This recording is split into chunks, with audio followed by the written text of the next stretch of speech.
And what if I told you that the greatest risk of masturbation after 60 isn't the act itself, but the silent way it might be shaping your body, your brain, and even your loneliness without you noticing?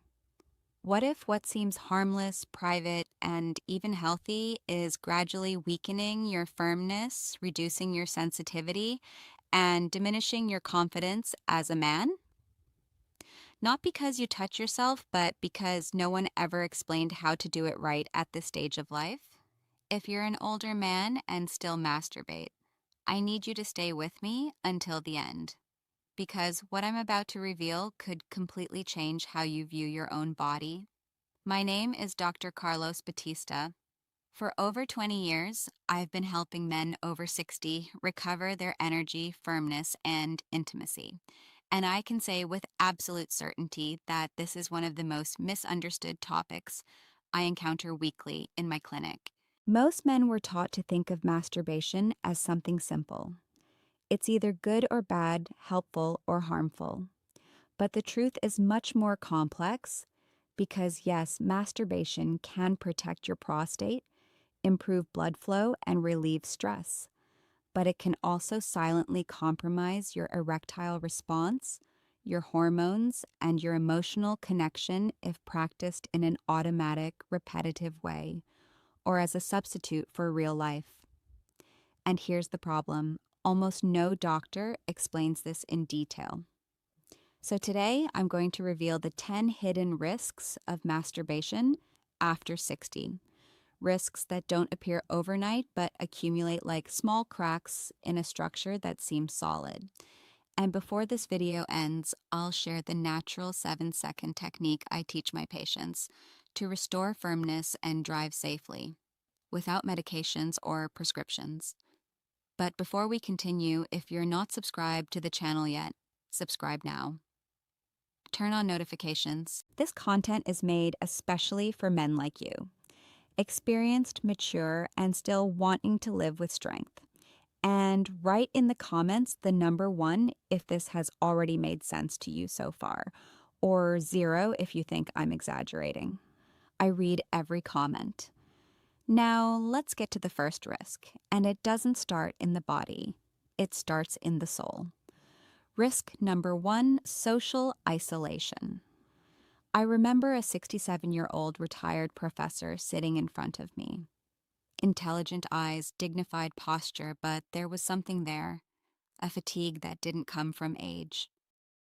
After a few minutes, he leaned forward and said almost in a whisper, "Doctor, it's been months since I've touched anyone, but I keep handling things alone.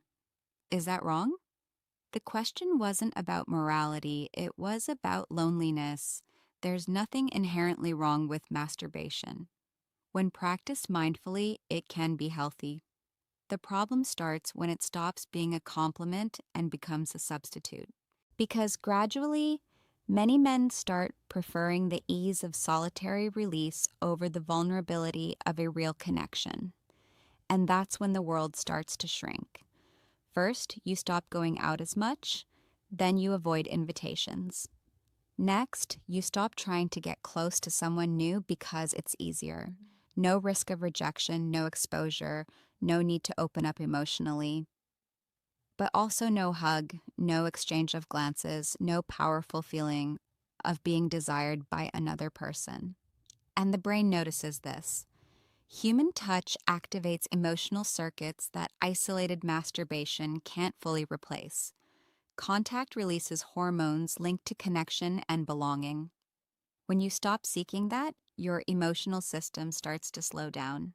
Not because you've aged, but because you've stopped exposing yourself to life. And masturbation starts to fill the void until the void grows. If you notice that your intimate life has become your only way to feel something, that's not weakness. It's a sign. A reminder that you still crave connection, and craving connection at 60, 70, or 80 isn't ridiculous. It's human. But isolation is just the beginning. Because while the first risk affects your social life, the second starts acting directly on your skin, literally. Risk number 2, micro-lesions. Recently, a 70-year-old man came into the office visibly embarrassed. He said, "Doctor, I've noticed irritation after, and it's happening more frequently." He thought there was something wrong with his hormones, but the problem was much simpler. Over the years, the skin of the penis becomes thinner, less elastic, and more sensitive to friction. Collagen decreases, healing is slower. And if you continue stimulating yourself with the same intensity as decades ago, small fissures start to appear. At first, it's just redness, a slight burning, nothing alarming, but repeated micro-lesions can lead to chronic inflammation, loss of sensitivity, and even facilitate infections. And here's the detail few understand. Masturbation shouldn't hurt. If it does, it's not because you're broken. It's because your method needs to evolve with your body. Use water-based lubricant. Slow down the pace, alternate pressure. You're not competing with anyone at this stage of life. Pleasure isn't haste, it's awareness. But what happens when the problem isn't visible on the skin but in the brain? Risk number 3, neurological desensitization. A 64-year-old man told me something I hear often. "I can do it alone, but with my wife, it's different. I don't feel the same. This isn't just hormonal. Often, it's conditioning. When you repeat exactly the same pattern, same pressure, same rhythm, same fantasy, your brain starts associating pleasure only with that specific stimulus." It's like digging a deep groove.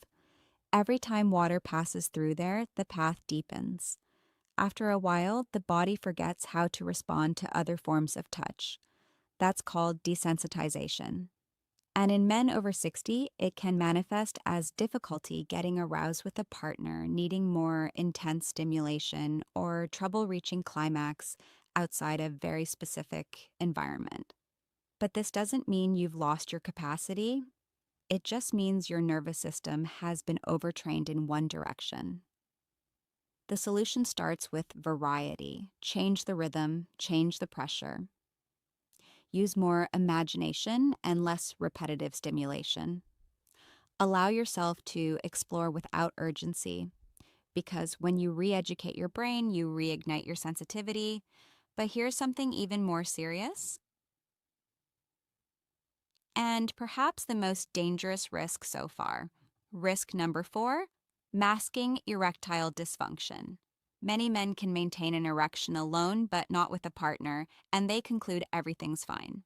But masturbation requires less emotional and vascular complexity than real sex. It can hide the early signs of cardiovascular problems, diabetes, or hormonal decline. The penis is a barometer of the circulatory system. If erection with a partner starts to fail, even if it works alone, that could be the first alert.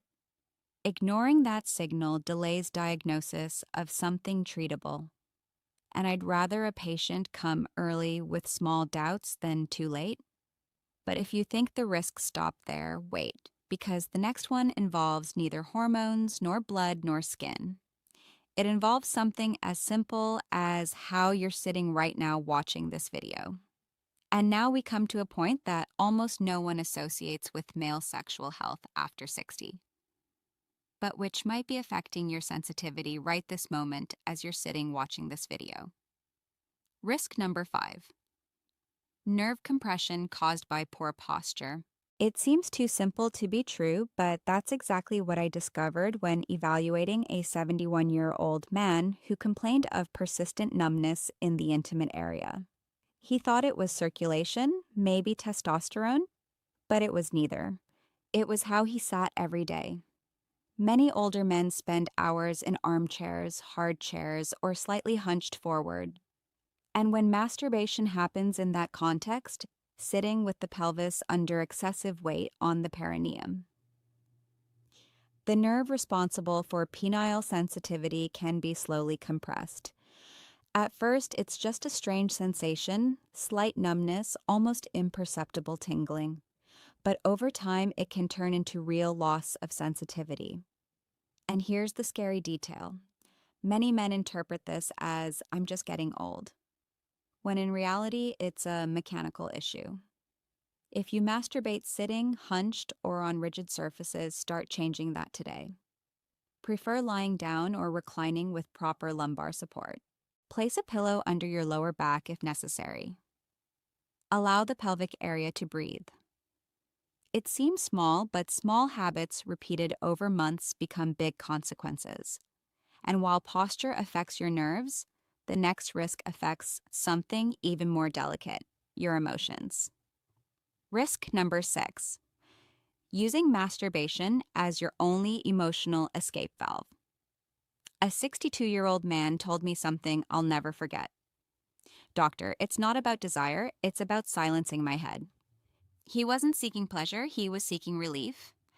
After retirement, the days became long, silent, and too unstructured, and masturbation became a quick button to release tension, boredom, and loneliness.